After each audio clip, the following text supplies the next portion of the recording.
आज की वीडियो में इंशाल्लाह आपको बताया जाएगा कि खाल में क्या फ़र्क होता है और मील में क्या फ़र्क होता है। यानी कि बहुत सारे दोस्त ये बार बार क्वेश्चन कर रहे होते हैं कि डॉक्टर साहब काइंडली हमें बताया जाए कि जो खाल है, यानी कि जो खाल बनोला है, उसमें क्या फ़र्क होता है, उसकी न्यूट्रिशन वैल्यू क्या होती है, उसमें प्रोटीन परसेंटेज कितनी होती है, उसमें फ़ैट परसेंटेज कितनी होती है। और जो मील होता है, यानी कि एक कनोला, यानी कि आप देखें ना, कनोला मील है, खाल बनोला है। खाल होती है, एक मील होता है, ये दोनों चीज़ें टोटली डिफरेंट होती हैं।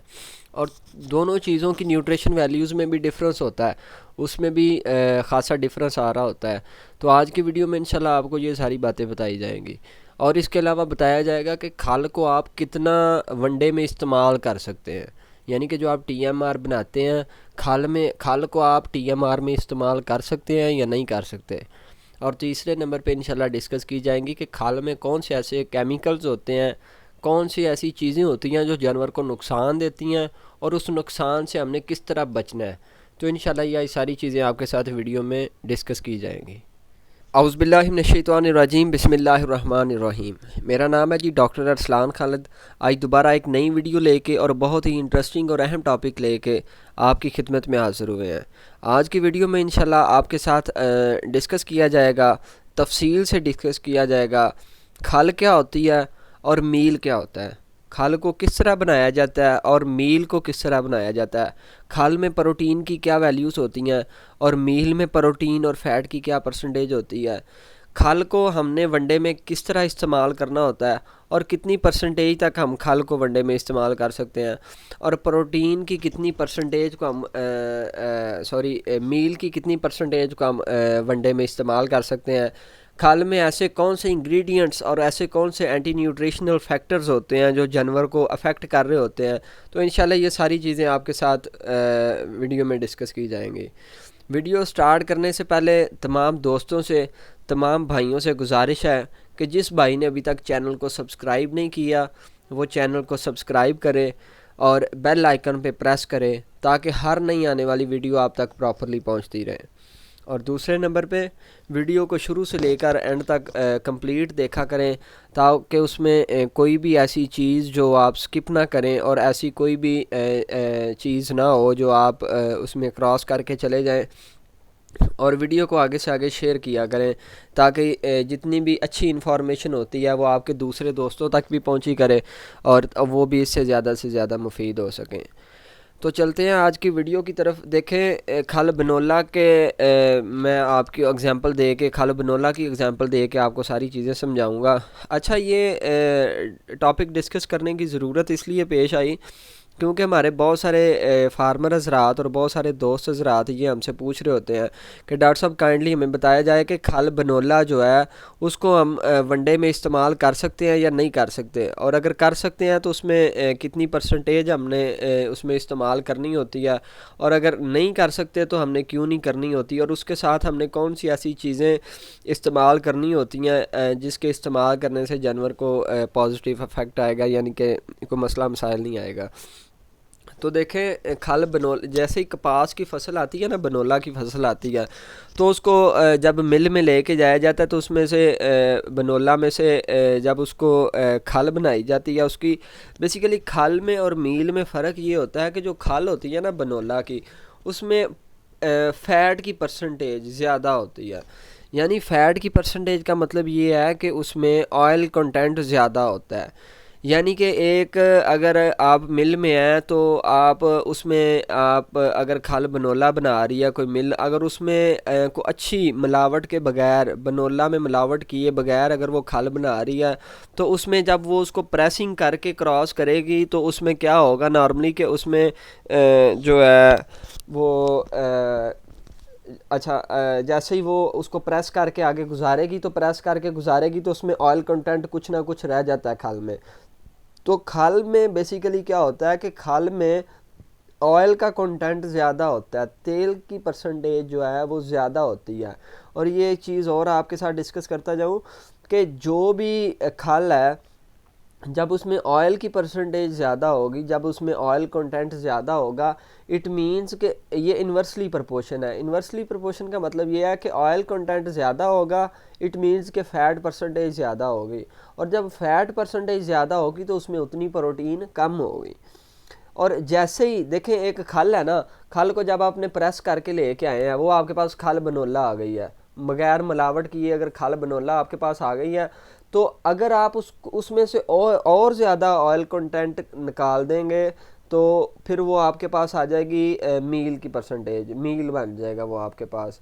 यानी कि खाल बनोला आया आपके पास, उसको आपने प्रेस किया, प्रेसिंग करके उसमें से जो आपके पास खाल बनोला आ गया। अगर खाल बनोला में से आप तेल को और ज़्यादा निकाल देंगे तो फिर वो आपके पास मील आ जाएगा। मुझे लगता है कि आपको समझ लग गई होगी। यानी कि खाल बनोला आ गई है आपके पास, खाल बनोला को जब आप प्रेस करके आगे ले जाएंगे तो वो आपके पास मील आ जाएगा। तो मील में नॉर्मली क्या होता है कि मील में प्रोटीन परसेंटेज ज़्यादा होती है। जिस तरह मैंने आपको बताया कि जैसे देखें ना, खाल आई है आपका, बनोला आया, उसको प्रेस किया है, वो आपके पास आ गई है खाल बनोला, ठीक है, वो आपके पास आ गया, खल बन के आ गई है, केक की फार्म में आपके पास आ गई है, खल बनोला आ गई है। अगर खल में से और प्रेस करके, जिन लोगों ने खल बनते हुए देखी हुई है वो देखेंगे कि वो जिस तरह होता नहीं, गन्ने का जूस निकालते हैं, उस तरह वो निकाल रहे होते हैं।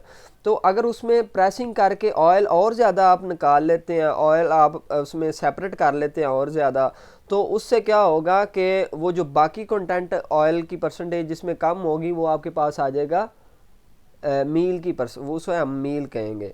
खाल में से अगर आप और ज़्यादा ऑयल निकाल लेंगे, घी निकाल लेंगे, तेल निकाल लेंगे, तो वो आपके पास मील बन जाएगा।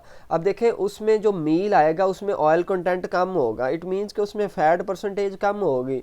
तो जब उसमें फ़ैट परसेंटेज कम होगी तो फ़ैट परसेंटेज कम होने के साथ क्या होगा कि उसमें प्रोटीन की परसेंटेज ज़्यादा होगी। अब नॉर्मली खाल में जो प्रोटीन की परसेंटेज होती है, अगर बहुत ही अच्छा कोई कोल्हू है आपके पास जो खल बना रहा है, तो ऑयल की परसेंटेज अगर उसमें कम है तो नॉर्मली ना खल की जो प्रोटीन वैल्यू है वो वेरी कर रही होती है तकरीबन कोई 30 से लेके 45 तक।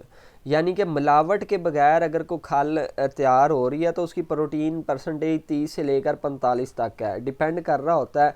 अगर आपने उसमें से ऑयल ज़्यादा निकाल दिया तो उसकी प्रोटीन वैल्यू इंक्रीज़ हो जाएगी, अगर आपने उसमें से ऑयल कम निकाला है तो उसकी प्रोटीन वैल्यू कम रह जाएगी।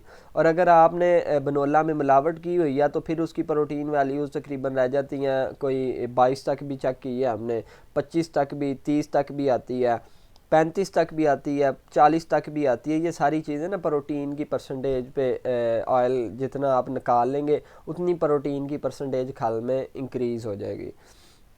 ये तो था आज का टॉपिक के खाल में और क्या उसे कहते हैं, मील में क्या फ़र्क है। खाल और मील में बेसिकली यही मेजर डिफरेंस है।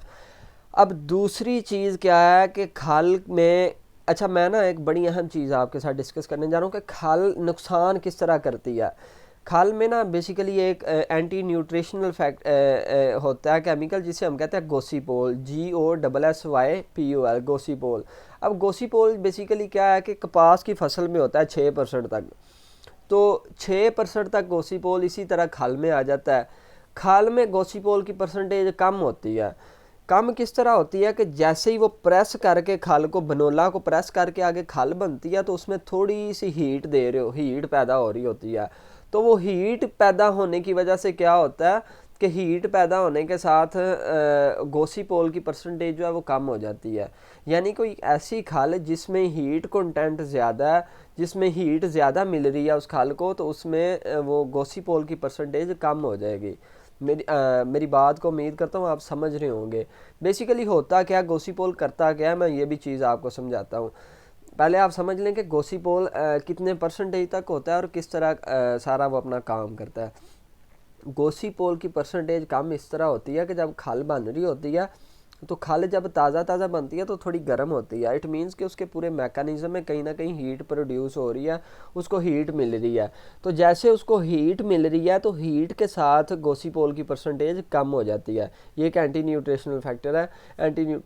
एंटी न्यूट्रिशन उसमें ना न्यूट्रिशन की परसेंटेज उसमें अफेक्ट करता है वो। अच्छा, एक तो चीज़ होगी ये कि गोसीपोल बेसिकली करता क्या है, तो ये इसका काम ये होता है गोसीपोल का कि ये आयरन को अपने साथ बाइंड करता है और बाइंड करके गोबर के ज़रिए आयरन को एनिमल की बॉडी से रिलीज़ कर देता है। एक तो इफेक्ट हो गया इसका ये। दूसरे नंबर पे इसका क्या नुकसान है कि ये एनिमल की रिप्रोडक्शन पे अफेक्ट करता है। एनिमल की रिप्रोडक्शन पे भी इफ़ेक्ट करेगा और एनिमल में आयरन की परसेंटेज को कम कर देगा। अभी इसको बेहतर किस तरह किया जा सकता है? एक तो इसमें बेहतरी की यही इसमें हो सकती है कि आप उसमें इस्तेमाल करें हीट थोड़ी ज़्यादा दे दें खाल को, जिसकी वजह से गोसीपोल एक्टिव नहीं होगा इतना। अगर आप खल के साथ या अपने टीएमआर के साथ आप यूज़ करेंगे कैल्शियम पाउडर को इस्तेमाल करेंगे तो फिर भी इसका थोड़ा सा इफेक्ट बेहतर हो जाएगा, गोसीपोल इतना अपना असर नहीं करेगा। अच्छा, दूसरे नंबर पे क्या होता है कि जो खाल होती है उसमें टॉक्सन भी होता है, तो आपने उसके साथ कोई टॉक्सन बाइंडर भी लाजमी इस्तेमाल करना होता है। अगर आप खाल को अपनी फीड में इस्तेमाल कर रहे हैं, अपनी खुराक में इस्तेमाल कर रहे हैं, तो आपने उसके साथ टॉक्सन बाइंडर का इस्तेमाल लाजमी करना होता है। टॉक्सन बाइंडर का क्या मकसद होता है कि वो टॉक्सन को अपने साथ बाइंड करता है और बाइंड करके एनिमल की बॉडी से बाहर ले जाता है। तो इसका क्या काम होता है कि एनिमल की बॉडी में जो परसेंटेज ऑफ टॉक्सन है उसको कम कर देता है। तो इससे क्या फ़ायदा होता है कि जैसे ही एनिमल की बॉडी में टॉक्सन की परसेंटेज कम होती है तो एनिमल की हेल्थ इंप्रूव होती है, इम्यून सिस्टम बेहतर रहता है। और उसमें दूसरे जिस तरह मस्टाइटस है, जिस तरह र्यूमन का मसला है, जिसमें बॉडी का जिसमें हो जाता है कम,